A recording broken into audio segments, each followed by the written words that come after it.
Good morning. দেখো তো যে স্কুল যাচ্ছে আর রোদ্দুর উঠে গেছে, একদম চোখে মুখে রোদ্দুর পড়ছে। স্কুলে চলেও এসেছি। তো চলো পরে কথা বলছি। হে গাইস, গুড মর্নিং, সুপ্রভাত। কেমন আছো তোমরা সবাই? আশা করি খুব খুব ভালো আছো, আর আমরাও অনেক ভালো আছি।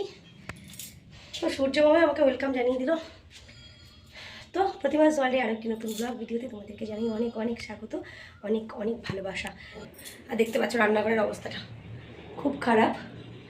তো কালকে রাতে আর কিছু করিনি। কালকে রাতে বড়দির এলভিতে ছিলাম, যে কারণে আমি এগুলো কিছুই গুছাতে পারিনি, সমস্তটা খেয়ে ভেবে রেখে দিয়েছি।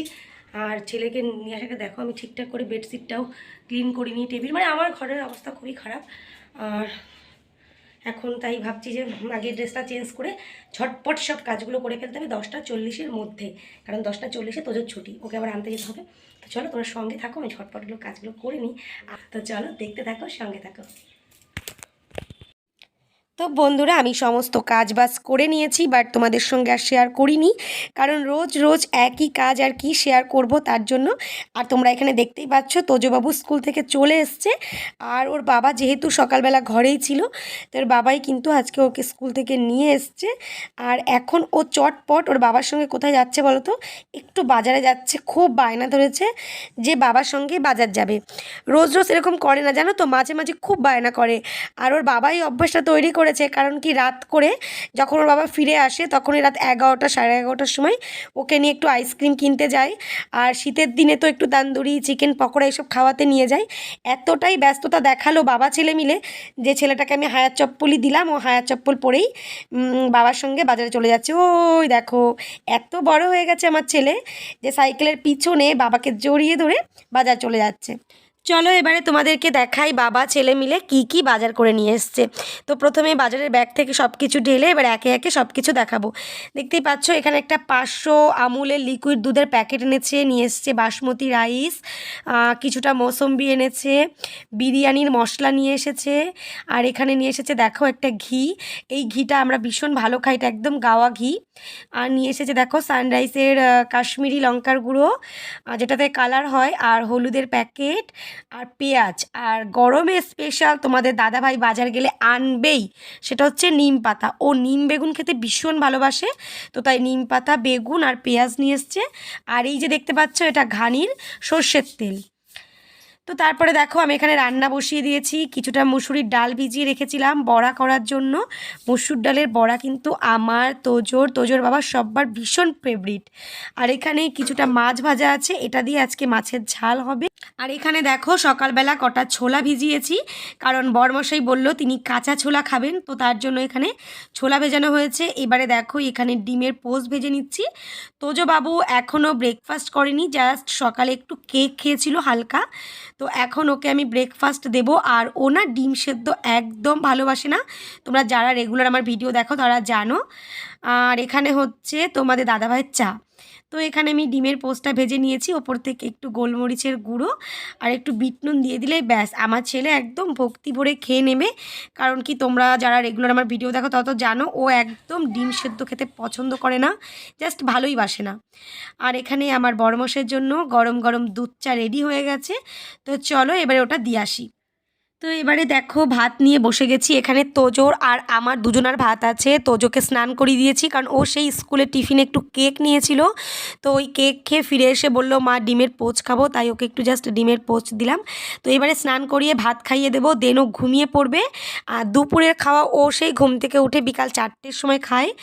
তো ওখানে আমার আর তোজোর ভাত আছে, সাথে আলু সেদ্ধ, আর ওটা হচ্ছে কুমড়োর বড়া। আর এখানে দেখতে পাচ্ছ এখন আমি ডিম ভেজে নিচ্ছি, এটা হচ্ছে আমার কর্তামশাইয়ের, কারণ তিনি তো আর সকাল সকাল ভাত খান না। তোজোও সকালে ভাত খায় না, হালকা কিছুই খায়, যেহেতু তোজোবাবু স্কুল থেকে এসে আর কিছু ভারী সেরকম কিছু খায়নি, তাই ওকে স্নান করিয়ে আমি ভাতই খাইয়ে দিয়েছি। আর এখানে দেখো তোজবাবু এখানে পড়তে বসে গেছে। আর ওদিকে আমার আজকে দুপুরের মেনুতে অলরেডি টক ডাল হচ্ছে, আর তোমাদের দাদাভাইকে এগ রোলটা করে আমি দিয়ে দিয়েছি। আর এখানে তোজবাবু একটু পড়তে বসেছে, ওকে বললাম খেয়ে ঘুমাও, বলল না আন্টির পড়াটা করে তারপরে ঘুমাবো। কারণ কি আন্টির পড়াটা ও করতে ভীষণ ভালোবাসে, ওই জন্য। আর এখানে আমি তোমাদেরকে দুপুরের মেনুটা দেখিয়ে দিচ্ছি। এখানে টক ডাল হয়ে গেছে, আর সেটা টেবিলে দিয়ে দিয়েছি। আর এখানে দেখো যে মাছটা তোমাদেরকে সকালে দেখালাম, রুই মাছটা ভাজা ছিল, ওটা দিয়ে আলু দিয়ে একদম একটা মাখা মাখা তরকারি করেছি। বর তো খেয়ে ভীষণ প্রশংসা করেছে, যেহেতু এটা পরের ভিডিও, মানে পরের দিন ভয়েস দিচ্ছি, তাই তোমাদেরকে বলছি। আর মাছের তরকারিটা খুব সুন্দর টেস্টি হয়েছিল। আর ওখানে কুমড়োর ফুল আছে, ওটা দুপুরে গরম গরম ভেজে নেব খাওয়ার আগে। আর কিছুটা চিকেন আছে, লেগ পিস আছে, ওটা দিয়ে আমি সন্ধ্যাবেলায় একটা দারুণ ডিশ বানাবো। সেটা দেখার জন্য স্কিপ না করে কিন্তু পুরো ভিডিওটা দেখতে হবে, আমার সঙ্গে থাকতে হবে। তো যথারীতি এখানে তোজো যেহেতু এখনও ঘুমায়নি, ও ভাত খেয়ে পড়ছে, তাই ভাবলাম সকালে যে মৌসুম্বিগুলো এনেছে তোমাদের দাদাভাই, মৌসুম্বিটা কেটে ওকে একটু জুস করে দিই, ওটা খেয়ে নিই। কারণ ঘুমিয়ে পড়লে তো আর খাওয়া হবে না। তো যখন ও পড়ছে, তাই ওকে আমি মৌসুমি জুসটা করে কাপে করে দিয়ে দিলাম। ও কিন্তু এবার এটা খেয়ে নেবে, দেন আবারও একটু লিখবে, লিখুক, ঘুমাক, এরপরে যা খুশি ও সেটা করতে পারে। চলো তোমাদেরকে এবার চিকেনের সেই ডিশটা দেখাই। তো আজ আমি বানাবো এই চিকেনটা দিয়ে তাওয়া চিকেন। তোমরা এর আগে অনেকবারই রেস্টুরেন্টে বা রাস্তার সাইডে তাওয়া চিকেন খেয়ে থেকেছো।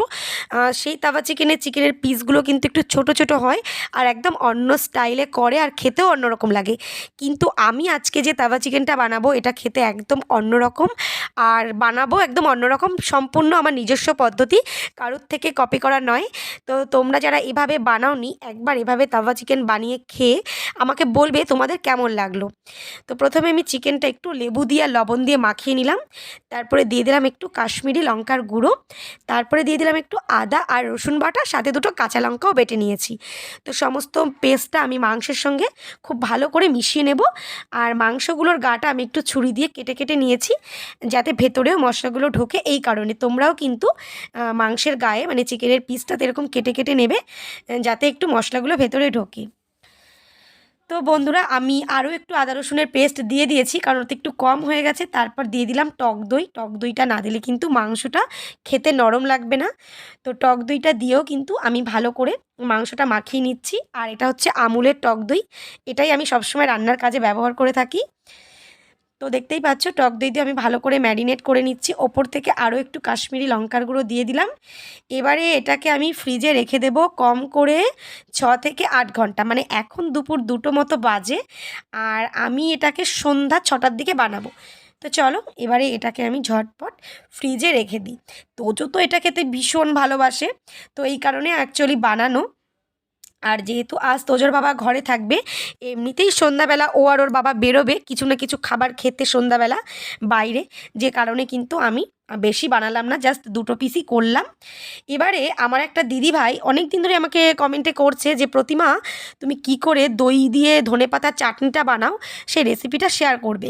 তো আজ আমি কিন্তু এই ধনেপাতার চাটনিটাও বানাবো, কারণ কি তাওয়া চিকেন বা বিরিয়ানি, চিকেন পকোড়া, তান্দুরি চিকেন, সমস্ত কিছুর সাথে কিন্তু এই ধনেপাতার চাটনিটা ভীষণ ভালো খেতে লাগে, মানে ভালো যায়। তোমরা এটাকে বিরিয়ানির সাথে রায়তা হিসেবেও খেতে পারো, খুবই দুর্দান্ত লাগে। তো আমি এখানে একটুখানি ফ্রেশ টক দই নিয়ে নিচ্ছি। আর এতে আমি কি কি দেবো চলো তোমাদেরকে দেখিয়ে দিই। এখানে নিয়ে নিয়েছি 1 কোয়া রসুন, 1 ইঞ্চি আদা, একটুখানি ডেলি খাবার নুন, আর একটুখানি আমটা অবশ্যই দেবে, আমে কিন্তু স্বাদ বাড়িয়ে দেয়। আর যেহেতু ধনেপাতা চাটনি, তাই ধনেপাতা আর পরিমাণ মতো কাঁচা লঙ্কা, সমস্তটা কিন্তু আমি একসঙ্গে খুব ভালো করে শিলে বেটে নেব। তোমরা চাইলে মিক্সিতেও পেস্ট করে নিতে পারো, বাট আমি কিন্তু শিলেই বেটে নিয়েছি। এবারে আমি টক দইয়ের ভেতরে সমস্ত যে পেস্টটা, মানে ধনেপাতার সঙ্গে যে ইনগ্রেডিয়েন্টসগুলো নিয়েছিলাম, সেই পেস্টটা দিয়ে দইয়ের সঙ্গে খুব ভালো করে এর মধ্যে মিশিয়ে নেব। আর এতে কিন্তু এক্সট্রা করে আমি আর কিছু দেবো না। যদি নুন কম হয়ে যায় তাহলে একটু বিট নুন তোমরা ইউজ করতে পারো, তাতে কিন্তু টেস্টটা আরও একটু বেশি ভালো লাগবে। তো দেখতেই পাচ্ছ আমার কিন্তু ধনেপাতার চাটনি একদম রেডি। আর এটা যারা খেয়েছো তারা তো জাস্ট জানো যে এটার স্বাদ কতটা সুন্দর। আর যারা খাওনি তারা এভাবে ধনেপাতার চাটনি বানিয়ে যে কোনো চিকেন পকোড়া বা ফুলকপির পকোড়া তন্দুরি চিকেন, তাওয়া চিকেন, বিরিয়ানির সাথে তো খুব ভালো যায়। আর এর সঙ্গে আমি বানিয়ে নিয়েছি স্যালাড। তো ধনেপাতার চাটনি আর স্যালাডটা কি দারুণ করে সাজিয়েছি দেখতেই পাচ্ছ। চলো এবারে তোমাদেরকে আমি দেখাবো তাওয়া চিকেন। তো তাওয়া চিকেন বানানোর জন্য প্রথমেই আমি আমার রুটি ভাজার যে তাওয়া সেটা আমি বসিয়ে দিয়েছি ওভেনের ওপরে।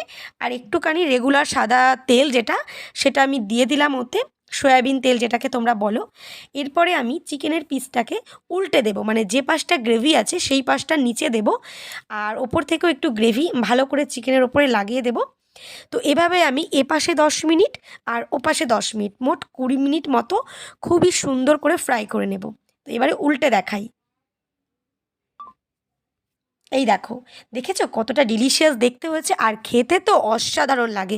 এর আগে আমি অনেকবার এটা বানিয়েছি, কিন্তু তোমাদের সঙ্গে রেসিপিটা শেয়ার করা হয়নি। তো ভাবলাম আমি কিভাবে তাওয়া চিকেন বানাই, চলো আজ আমার বন্ধুদের সঙ্গে শেয়ার করেই ফেলি। তাই কিন্তু তোমাদের সঙ্গে শেয়ার করে ফেললাম। তো চলো এবারে তোমাদেরকে ফাইনাল লুকটা দেখিয়ে দিই। এই হচ্ছে আমার তাওয়া চিকেনের ফাইনাল লুক। আমি একটু গাজর, শসা আর ধনেপাতা দিয়ে একটু গার্নিশ করে নিয়েছি, কারণ যে কোনো জিনিস একটু সুন্দর করে সাজিয়ে পরিবেশন করলে এটা কিন্তু দেখতে বেশি ভালো লাগে আর খেতেও ইচ্ছা করে, তাই না বলো? তো এই হচ্ছে আমার তাওয়া চিকেনের ফাইনাল লুক। তো বন্ধুরা, তাওয়া চিকেনটা তোমাদের কেমন লাগলো, আর আজকের পুরো সকাল থেকে এই সন্ধ্যা পর্যন্ত আমার এই ব্লগটা কেমন লাগলো সেটা অবশ্যই কমেন্ট করে জানিও। তো চলো আজকের মতো টাটা, দেখা হবে আগামীকাল অন্য ব্লগে। ততক্ষণ তোমরা অবশ্যই ভালো থেকো, সুস্থ থেকো, আমার সঙ্গে থেকো।